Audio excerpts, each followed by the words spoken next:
tere taas tulemast Ortonomi aiapäeviku lehele, mul on nii hea meel teid siin näha. Ja eelmine nädal ma proovisin panna kõik tomatihooldusvõtted ühte videosse, selleks, et nad oleksid siis paremini leitavad just selliste aadnike jaoks, kes alles alustavad oma tomati kasvatamise teekonda. Ja ma usun, et ma sain suht okeilt hakkama.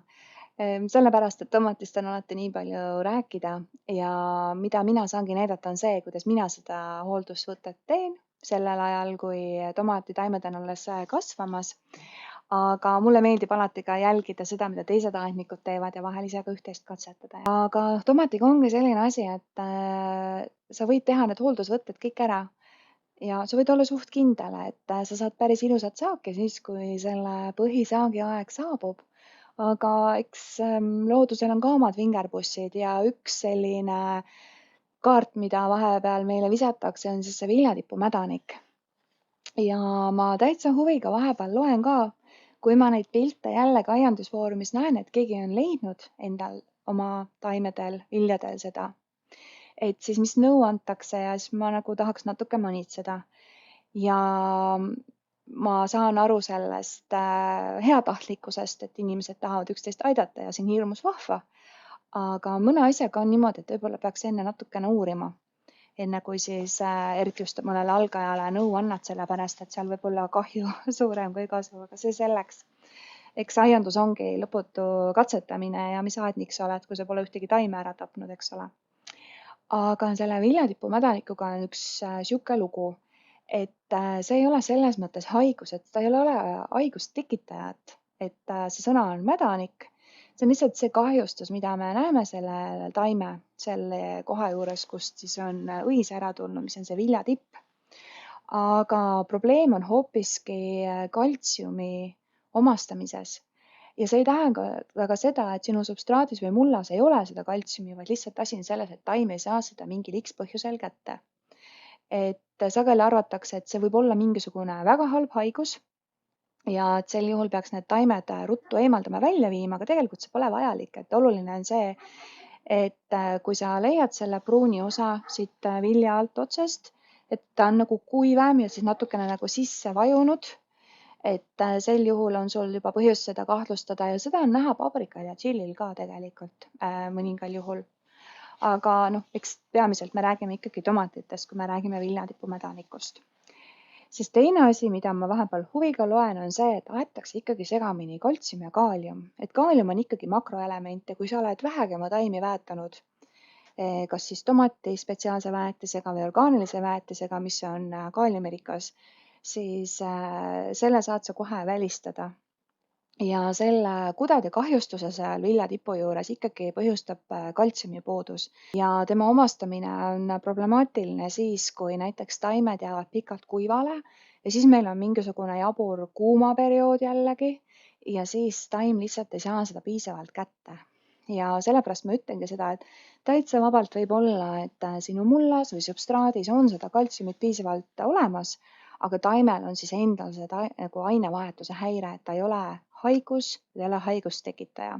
Ja need nõuanded ka, mida ma loen, et ma olen nagu poolenisti nõus sellega, et orgaanilise materjaliga, mis on ka kas kaltsiumirikas või sisaldab kaltsiumit, et sellega saaks juba ka seda probleemi lahendada. See on natuke nii ja naa. Asi on selles, et orgaaniline aine on siis näiteks munakoored, mida sageli soovitatakse. Isegi kui sa teed selle peeneks, selle puru või siis leotad seda vees ja hakkad sellega neid taimi kastma, siis see ei ole piisavalt tõhus, sellepärast et ta peab ikkagi lagunema mineraalseks, sellepärast et taimed omastavad soolasi, mitte seda orgaanilist ainet. Aga seal on nagu tõde selles mõttes sees, et kui sa ikkagi väga järjepidevalt oma mulda neid munakoori sisse viid, siis on väga tõenäoline küll jah, et lagunemise käigus järgmistel aastatel seda viljatipumädaniku probleemi kas üldse ei ole või on väga vähem. Ja samamoodi ka nagu tuhaga.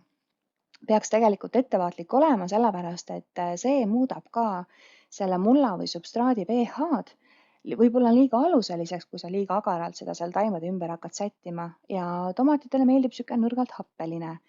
Ja kui tomatite jaoks selle mulla või substraadi pH ka tuksi keerata, siis ta ei suuda üldse enam mitte midagi omastada, sellepärast et tal on vaja seda konkreetset mulla happasuse vahemikku.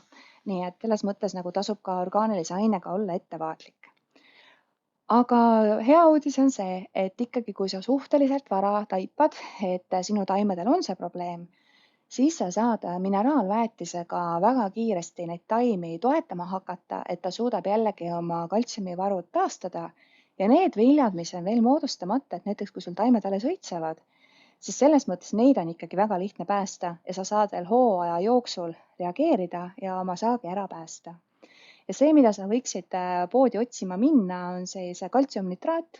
Et ma käisin ka ehituspoe aiaosakonnas natuke selle pilguga ringi ja ma vaatasin, et kõikides ehituspoodides oli see olemas ja erinevate firmade oma ka, aga firma ei ole siin üldse oluline, vaid oluline on sisu. Igatahes nad maksavad vähem kui 3 eurot. Selles mõttes see ei ole ju väga suur ohverdus selleks, et oma tomatisaak ära päästa.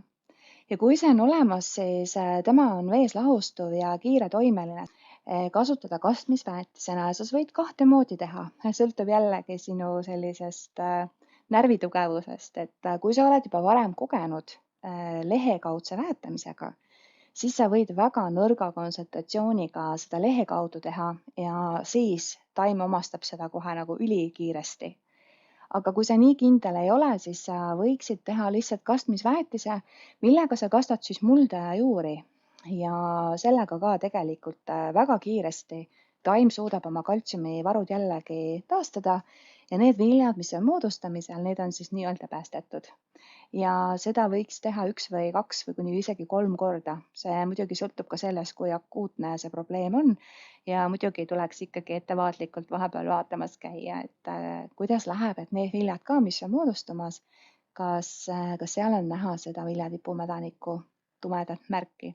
Ja ega mina ka veel ausalt öeldes käin veel kerge ärevusega vaatamas, et sel aastal mul ei ole olnud veel seda probleemi siin näha, aga igal aastal on olnud, et mul on isegi teooria, et just kliklikuma viljaga tomatid, näiteks ploomtomatid on siis äkki vastuvõtlikumad ja miks ma julgen seda öelda, on sellepärast, et minul kasvavad kõik tomatid otse mullas ja nad on kõik ühtemoodi väetatud.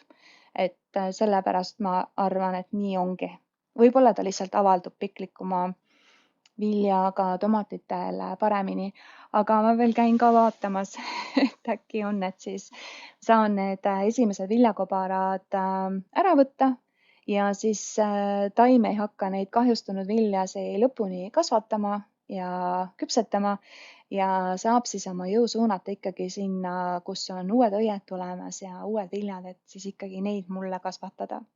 Nii et ma veel jään ka siia kasvuhoonesse luurele. Minu Kiisu tuli ka mulle seltsi. Ilmselt ta tuli mind tuppa kutsumast, et tahab oma õhtust pala kätte saada.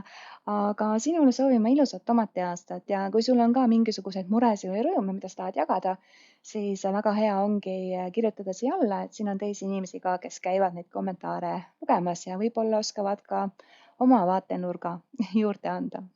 Toredat aiapidamist. Bella, see on katteloor, mille peal sa magad.